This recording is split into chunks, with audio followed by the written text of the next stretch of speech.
what if the hero of a story wasn't who you expected? Like, what if he was actually the villain? That's a great hook, isn't it? Really sets the stage. Yeah, it perfectly sets up our deep dive today. We're plunging into this really fascinating 90s SRPG. That's strategy role-playing game. Right. It's called Fantasy General, or Huanxi Lu in Chinese. Developed by User Joy Technology. Oh, it's a classic. Yeah. Truly a standout game. And what's remarkable is, it didn't sell like crazy like, say, Legend of Sword and Fairy or Swan Yuan's sword. Why was that? Well, partly the price, maybe. It was 69 RMB back then, which wasn't cheap, and not a lot of advertising compared to the others. Right. But despite that, Fantasy General got this incredible reputation, like almost legendary among people who played it. Anyone who finished it just raved about it. And they still talk about it. Oh, yeah. Retro gaming forums, absolutely. Still hotly discussed today. Okay, so that's our mission then. Let's unpack why. Why did this game hit so hard? We're going to focus on the story, which is, well, unique is putting it mildly. And the main character, Leonard. Leonard, yeah. Leonard, yeah. Yeah. The unconventional protagonist. Totally. We need to explore why so many players felt he was less a hero, maybe an anti-hero, or, yeah, maybe even the villain. It's a fair question. And we're drawing our insights from a recent YouTube video transcript. It's called Ku SRAP. Which basically translates to, is the protagonist the main villain? The most unique Chinese SRPG of the 90s. So, yeah, pretty direct. Okay, let's dive into Leonard himself then. Huh. Because the way he's introduced, it really sets a tone, doesn't it? Oh, definitely. The sources talk about him being incredibly stubborn, like a really rigid attitude. And there's just this air of a ruthless bandit about him. Yeah, not your typical knight in shining armor. Not at all. Yeah. The source speaker even paints this picture like, imagine a bald guy, big gold chain, talking in this low, hoarse, kind of cynical voice. Huh. That's quite the image. It fits, though. It really does. Yeah. It's just not what you expect for your main hero.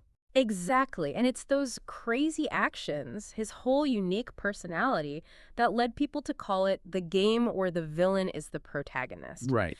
And that's the question for you, listening, to keep in mind as we go through this. How do you see him? Hero? Villain? Something else?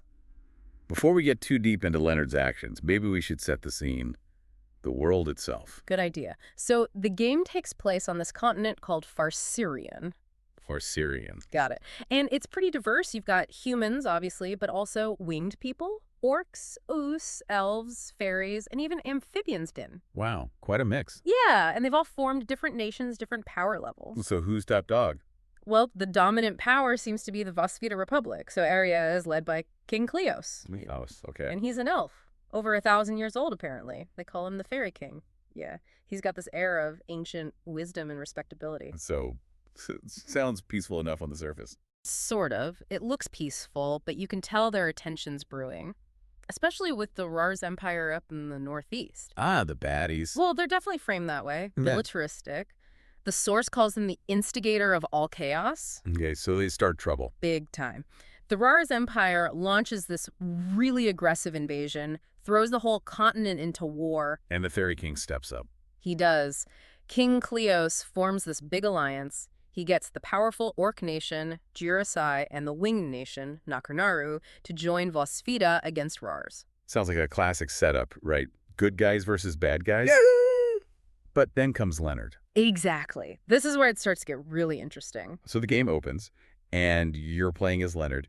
He's the commander of Vosvita's Second Night Order. Right, leading the charge. Yeah, you're attacking the Rars capital city. Right. Fighting like mad, expecting reinforcements are on the way. And then, bam, the twist. A kick in the gut, yeah. Yeah. He finds out his entire unit, his knights, they were just a diversion. Cannon fodder. Yeah. Literally. Sent there to die and distract the main Rars forces. While the real Allied army sneaks in through underground tunnels, no backup was ever coming for Leonard. It's an absolute betrayal by his own side. By the Fairy King's command, essentially. And Leonard's reaction. This is what defines him, isn't it? He doesn't despair. He doesn't retreat. No, he gets furious. That betrayal just ignites something in him. He pushes his tiny doomed unit forward against impossible odds, fights his way right into the Rars Imperial Palace. And kills the Emperor himself, personally. Just unbelievable. So he wins, technically. Returns to Vosvita a hero. You'd think, but no. He gets back and he refuses all the medals, all the praise. He tells them where to stick it. Pretty much, he mocks the ministers, openly insults the Fairy King to his face. Wow. And the result, lifetime exile from the kingdom, banished. So right from the start, he's an outcast, defined by defiance against the very people he was supposed to serve. It completely flips the script on heroism, doesn't it? Makes you Ah. question loyalty, authority, everything, right from minute one. He's operating purely on his own code. Or maybe just pure rage at that point. Okay, fast forward a year. Things have kind of settled down in Farsirion. An uneasy peace. Yeah, and the focus shifts. We meet Princess Tina. She's the exiled princess of Rars, the kingdom Leonard just decapitated. How awkward. Very. She gets captured by Vosfida, but she tries this daring escape from the palace. And this leads into those early game stages you mentioned, the really hard ones. Exactly. Those first 3 stages, Leonard's crazy battles, and then Tina's escape, they were notoriously difficult. A lot of players apparently just quit there. Why so tough? Well, for starters, you often only control Leonard, or later, just Tina. Very limited options. And unlike a lot of SRPGs, the chance to counterattack when you defend was super low. Ah, so no turtle encounter strategy. Nope. That classic tactic just didn't work well here. Plus, they just threw tons of enemies at you. Overwhelming numbers. It sounds rough. The source tried to justify it, though, saying it was historically improbable for them to succeed easily. Yeah, like, it should feel impossible given the story. Which is fair, I guess, but from a gameplay perspective, it was a huge barrier. People assumed the whole game would be that punishing. But if you push through, there was a reward, visually speaking. Oh, absolutely. This is where the game kind of surprises you. For its time, Fantasy General looked amazing. Really? How so? It ran in 640 by 480 resolution, which was pretty good then, but with 65,535 colors. That's basically true color. Wow, that's way more than most games back then. Way more. Think Diablo 1, that was 256 colors. So Fantasy General was incredibly vibrant, detailed, plus little touches like dialogue boxes fading in and out smoothly, trees swaying, characters becoming semi-transparent when they walked behind stuff. Nice touches. Adds atmosphere. Definitely. Now there's that debate about the release year you mentioned, 95 or 98. Right. If it was 90. Then those graphics were absolutely groundbreaking. Way ahead of the curve. Even in 98, it was still impressive. The source speaker leans towards 98, but acknowledges how ambitious it looked either way. So the visuals kind of pulled you through the tough I start. think so, yeah. It made you want to see more of this world, even if it was kicking your butt. Okay, so Tina escapes. And who does she run into? None other than our exiled hero, Leonard. He started a mercenary group, very small group. How small? 2 people, him and his companion, who, he's a half-beast man, And the group name? the Twin-Headed Reaper. Which is kind of funny for just 2 guys. Yeah. Bit dramatic. That's Leonard for you. So does he help Tina out of the goodness of his heart? Not exactly. Leonard's way too pragmatic for that. He observes her first, sees she has potential, sees an opportunity, Yeah. then he helps. And Tina, she needs help, right? Restore her kingdom. Avenge her father. Yep. And she asks Leonard for help, totally unaware of his past, completely clueless. The irony is just painful. She wants to hire the guy who actually killed her father to avenge with her father. It's incredible dramatic irony, and Leonard knows it, of course. So why does he agree? What's his angle? Multiple reasons, seems like. 1, he just loves combat, loves a good fight. 2, he still wants revenge on the Fairy King for that betrayal. Using Tina as a way to get back at Vosfida. Exactly. And 3, it's a cynical plan. Use Tina's name, her royal prestige, to rally the leftover Rars forces, build an army, And then what? and then once she's served her purpose, he probably plans to just discard her. Oof. Cold. That's Leonard. But it's that kind of complex, layered, frankly, kind of dark motivation that makes him so compelling, you know? It feels disturbingly real. It definitely moves beyond simple good versus evil. Okay, so as they start gathering people, does the game get easier? Yeah, thankfully. As your party grows, you get more strategic options, more units to control. The difficulty curve starts to level out, Yeah. letting you actually use tactics. Good to know. And what happens when Tina tries to rally her people? Does it work? Interestingly, no, not really. She tries to rally the Rars peasants, but they're just tired of war. Her father started the last one, remember? Right, the instigator of chaos. Yeah. So the common folk are just like, no thanks, we just want peace. Which is actually a really nuanced touch. It shows the cost of war beyond the nobles and generals. Exactly. Adds a layer of realism to the whole conflict. It's not just about restoring a princess, it's about people's lives. So who does join them? This mercenary group must grow eventually. It does. You get a real mix. An ex-captain from the Rars assassination unit. Ooh, shady. Yep. Then there's Shira, Hetty, a powerful elf mage. Rhett, Iya, who's a proud winged warrior. Howl, a berserker orc. Quite the crew. Yeah. Anyone else? Yeah, and one really interesting one, Gulu. Starts off as this weak little monster, but can apparently become incredibly powerful later on. A classic JRPG trope, the hidden potential character. Kinda, yeah. So it's this real motley crew Leonard assembles. And as this group gets stronger, they start figuring things out, covering conspiracies. Precisely. They start digging, and they realize the whole continent is basically a powder keg. Remember the orcs and the winged people who allied with Vosfita against Rars? Yeah, Jira and Nakunaru. Turns out they weren't exactly happy allies. They secretly resented Vosfita being the dominant power. They'd been hiding their true military strength, just waiting. Waiting for what? Waiting for a chance to make their own moves, upset the balance of power themselves. So everyone's playing their own game. What about the Fairy King, Kleos? He must know something's up. Oh, he's no fool. 1,000 years old, right? He saw some of this coming. He'd been secretly building up his own elite army. Sneaky. Gets sneakier. He even salvaged some kind of ancient demon god from a place called Silence Lake. Okay. Demon god. What for? His own plan for unification. He was preparing to use these secret forces to just annex the other nations and take over for Sirion himself. So the good guy king was planning his own conquest all along. Seems like it. Everyone had a hidden agenda. But the king made a crucial mistake. What was that?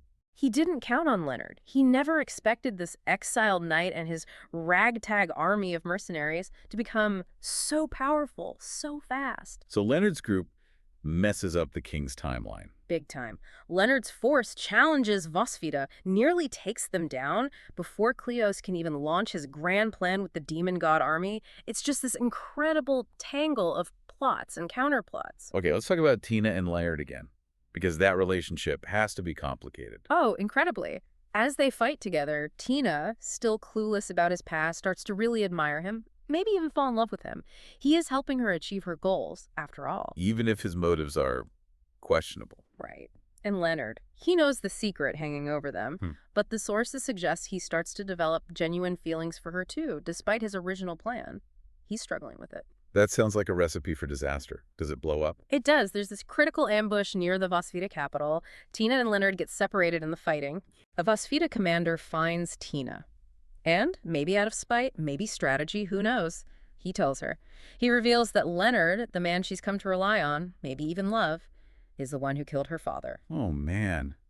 How does she react? The source says she's just quiet, stunned. Her whole world just collapses in that moment. I can't even imagine. Do they confront each other? They do. Later, they meet alone by a lake, and Leonard, being perceptive, probably sees it in her eyes. He knows she knows. So he just admits it.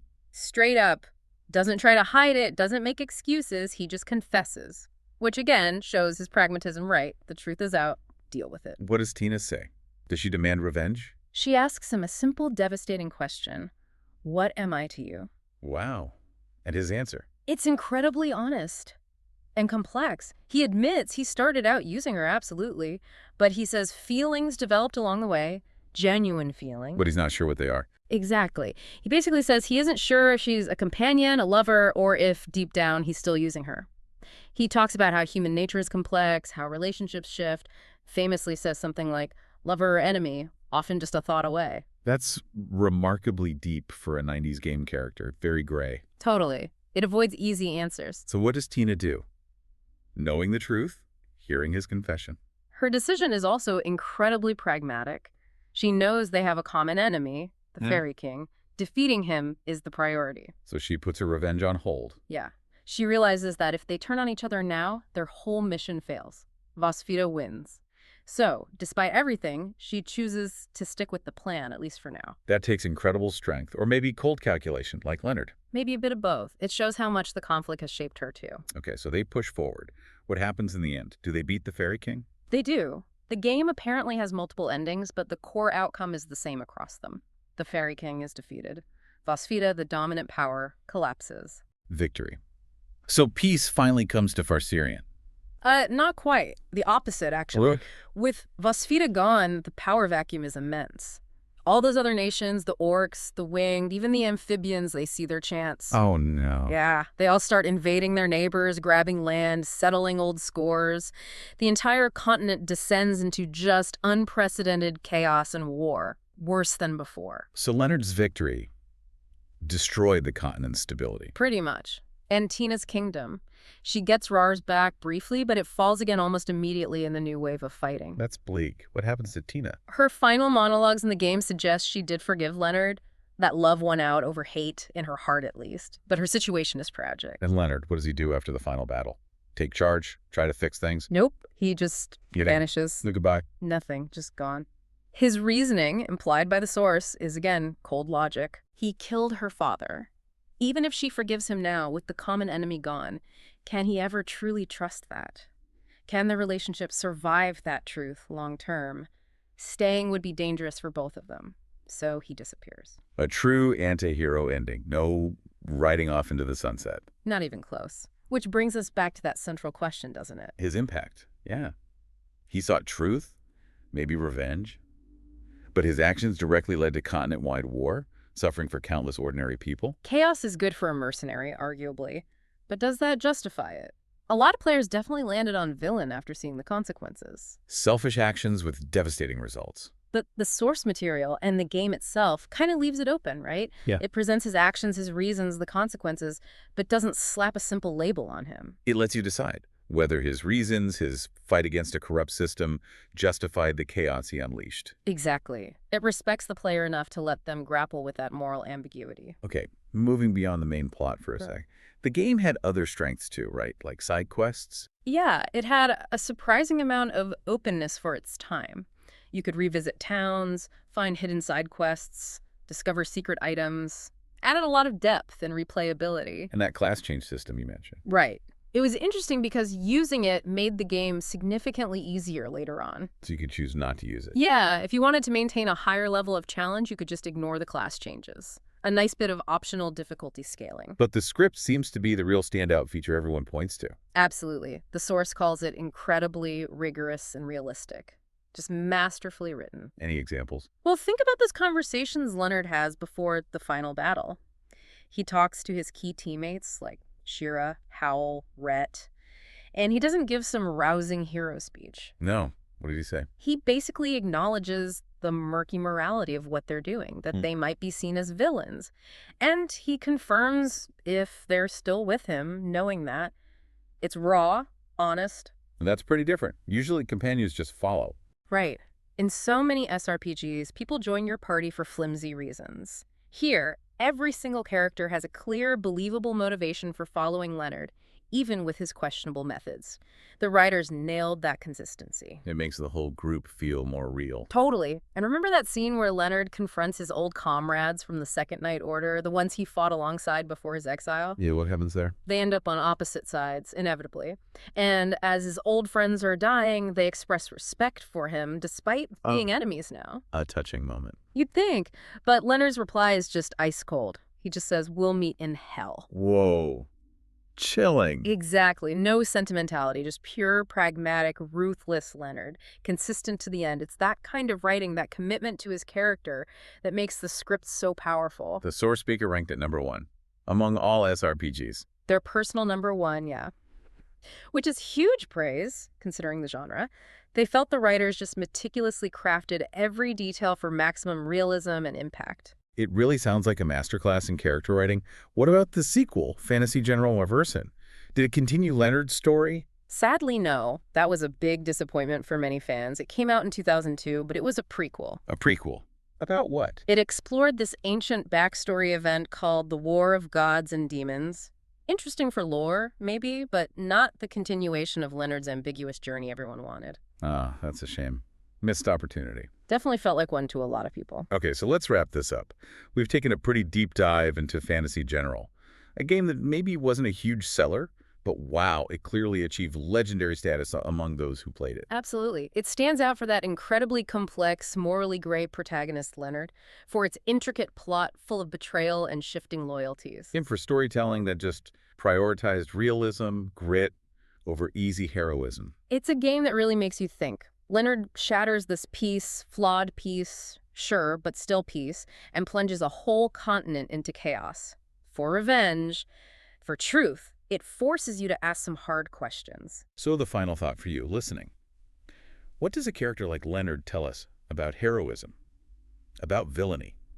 How much personal grievance, however justified, can excuse unleashing that kind of widespread suffering?